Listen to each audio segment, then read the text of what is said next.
بسم اللہ الرحمن الرحیم، السلام علیکم ورحمۃ اللہ وبرکاتہ۔ آج کا ہمارا سبق یہ ہے کہ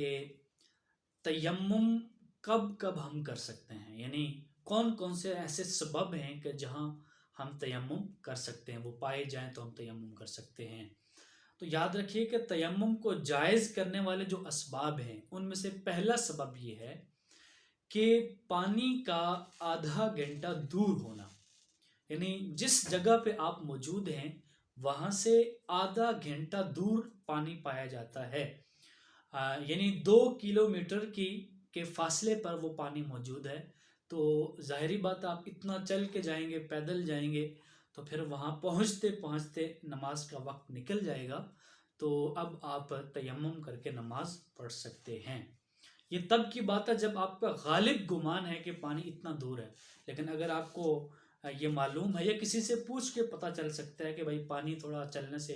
یہاں قریب مل جائے گا، تو پھر تو تیمم نہیں کریں گے۔ لیکن جب یہ یقین ہو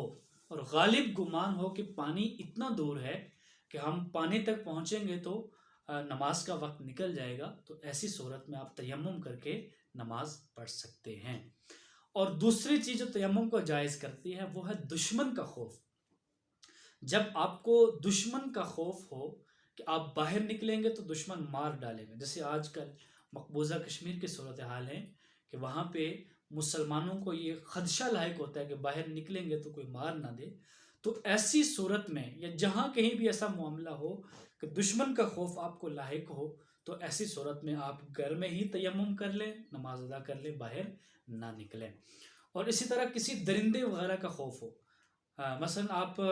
گھر سے باہر نکلیں گے تو باہر ہی ایک شیر بیٹھا ہوا یا کوئی چیتا یا کوئی اس طرح کا جانور بیٹھا ہے، وہ آپ کو کاٹ ڈالے گا، یا سانپ بیٹھا ہوا ہے تو وہ جان لے لے گا آپ کی، تو ایسی صورت میں آپ گھر میں ہی تیمم کر لیں اور آپ باہر نہیں نکلیں گے۔ اور چوتھی چیز جو تیمم کو جائز کرتی ہے وہ یہ ہے کہ اگر ایک ماہر طبیب نے، ماہر ڈاکٹر نے آپ کو بتایا ہے کہ اگر آپ وضو کریں گے تو آپ کی بیماری اور بڑھ جائے گی یا بیماری آنے کا خدشہ ہے، ایسی ضعف العمری ہے یا پھر ایسی کوئی بیماری لاحق ہو گئی ہے، تو ایسی صورت میں جب ماہر طبیب آپ کو بتا دے تو آپ وضو نہیں کریں گے بلکہ تیمم ہی کریں گے۔ اور پانچویں چیز جو تیمم کو جائز کرتی ہے وہ یہ ہے کہ شدید سردی کا ہونا۔ اتنی شدید سردی ہے کہ آپ کو معلوم ہے کہ اگر اس سخت ترین شدید سردی میں اگر وضو کیا تو ہاتھ اس سے شل ہو جائیں گے، تو ایسی صورت میں آپ وضو نہیں کریں گے بلکہ تیمم کر کے نماز پڑھ لیں گے۔ جیسے آج کل یہ گلیشیئر کے علاقے ہیں تو وہاں پہ وہ منفی تک جو درجہ حرارت ہوتا ہے وہ پہنچ جاتا ہے، تو جو درجہ برودت ہے وہ پہنچ جاتا ہے، تو ایسی صورت میں پھر آپ وضو نہیں کریں گے بلکہ تیمم کر لیں گے۔ اسی طرح جو چھٹی چیز ہے جو تیمم کو جائز کرنے والی ہے وہ یہ ہے کہ پانی تو آپ کے سامنے موجود ہے، لیکن اگر آپ پانی استعمال کریں گے تو آپ خود پیاس سے مر جائیں گے، یا آپ کا کوئی دوست مر جائے گا، یا کسی دوست کے یا اپنے جانور مر جائیں گے اگر ہم نے وضو کے لیے وہ استعمال کیا، اور جو قریبی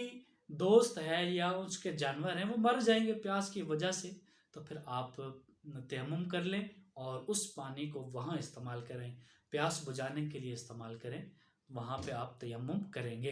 اور ساتویں اور آخری چیز جو تیمم کو جائز کرنے والے میں سے وہ یہ ہے